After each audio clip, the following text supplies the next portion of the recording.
Olá, mais uma vez bem-vindo à CPAD TV. Eu sou William Douglas, juiz federal no Rio de Janeiro, professor e escritor. E está sendo uma alegria para mim estar aqui conversando contigo sobre mercado de trabalho, sobre vida profissional. Na nossa última conversa, eu falei de algumas pessoas que esperam que Deus faça tudo. Veja o que aconteceu em Êxodo 14.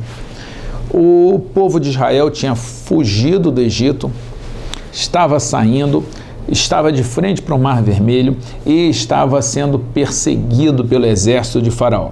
Nessa hora, uma série de mentalidades diferentes começaram a se manifestar. Um povo pensou em voltar a ser escravo. Não, esse negócio de ser livre está dando muito trabalho, eu prefiro ser escravo. É o comodismo.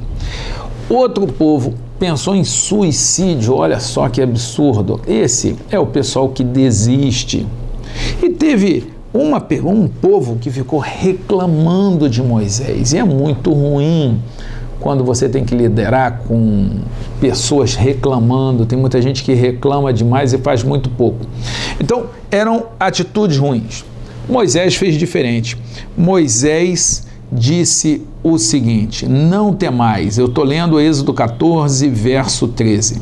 Não temais, estai quietos e vede o livramento do Senhor que hoje vos fará, porque aos egípcios que os vistes nunca mais vereis para sempre. O Senhor pelejará por vós e vos calareis. Veja que coisa interessante. Moisés, o líder, estava com fé, com confiança em Deus. Ele estava absolutamente certo de que o Senhor pelejaria por Israel. E aí? É a atitude correta? É o que você tem que fazer na sua vida profissional? Bem, vamos ver o que Deus disse. Então disse o Senhor a Moisés: por que clamas a mim? Dize aos filhos de Israel que marchem. E tu levanta a tua vara, estende a tua mão sobre o mar e fende-o, para que os filhos de Israel passem pelo meio do mar em seco.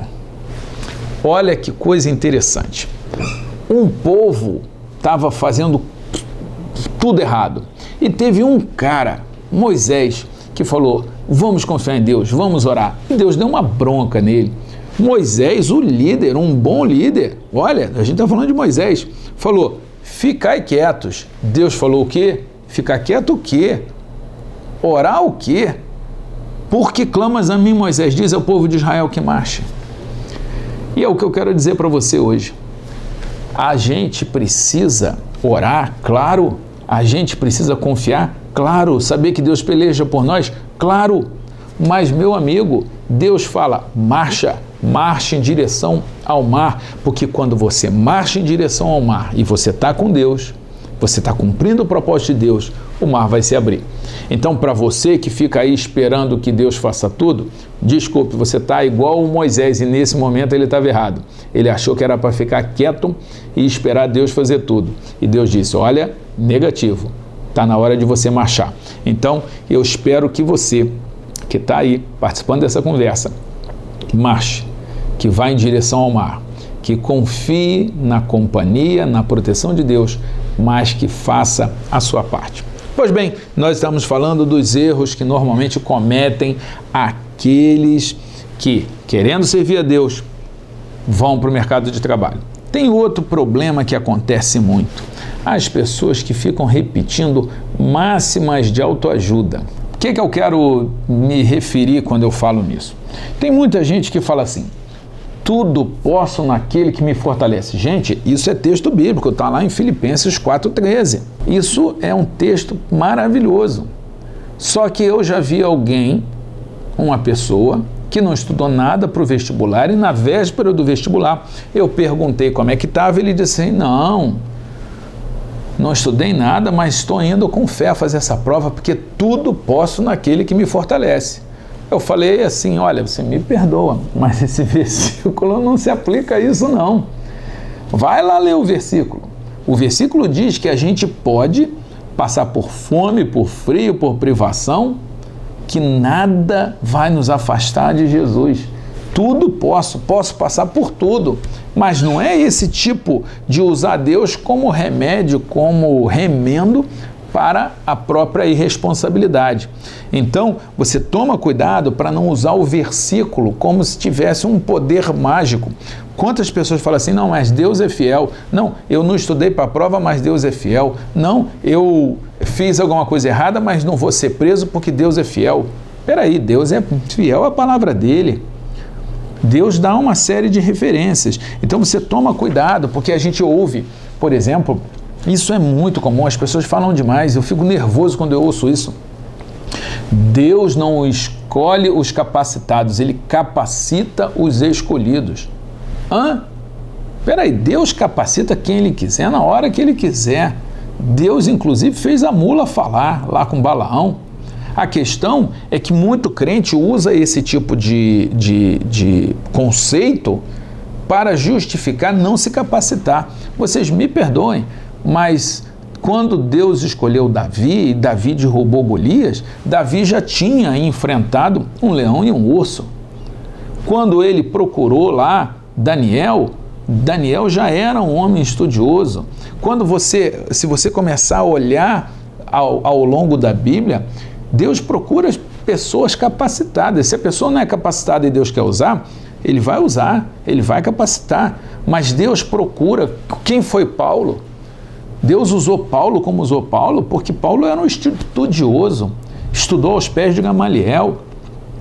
Então, você, por favor, não use a Bíblia como uma desculpa para preguiça, desculpa para falta de capacitação. Deus manda a gente estudar. Deus diz o seguinte: visto o homem perito, hábil, bom, competente no que faz, será posto entre os reis, não ficará entre os de posição inferior. Provérbios 22, 29. A Bíblia fala para você buscar o conhecimento, está lá em Provérbios capítulo 3.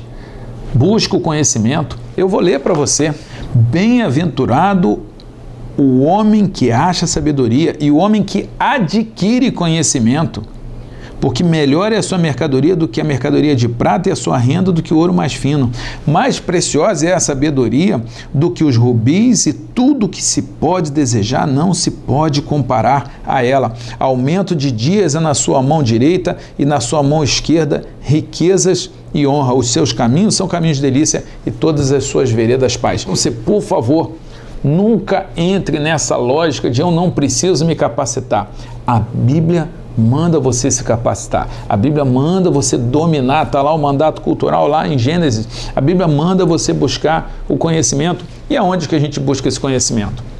Nos livros, na própria palavra, em comentário da palavra, em outros livros que sejam bons livros, existem muitos, em cursos, em palestras, em seminários. Ficando do lado, você sabe como que você aprende a fazer aqueles vidros lindos que tem em Murano, lá perto de Veneza, que são famosíssimos e que são caros? O sujeito passa 14 anos do lado de um mestre que sabe fazer o vidro. 14 anos. É uma faculdade que leva 14 anos. Não tem caneta, não tem papel, só tem ficar lá do lado, aprendendo. Como se diz, passarinho aprende a cantar ficando do lado do outro passarinho que já sabe cantar. Então, a nossa conversa hoje é sobre isso. É você não começar a falar palavras de autoajuda, frases bonitas e esquecer de praticar a palavra. Então, sai fora desse negócio de ficar Deus é fiel, Deus capacita os escolhidos, tudo posso, e não praticar a palavra e não conhecer o verdadeiro significado dos textos bíblicos. Mas essa jornada, esse trabalho nós vamos fazendo juntos, ok? A gente vai estar aqui conversando sempre e você é sempre bem-vindo aqui na CPAD TV. Eu estou amando ter essas conversas contigo e eu espero que você esteja gostando e que convide os amigos, os parentes e que dê notícia, manda um e-mail aí para a gente para dizer como é que você está participando, o que você está achando dessas nossas conversas. Um grande abraço para todos vocês e que Deus os abençoe.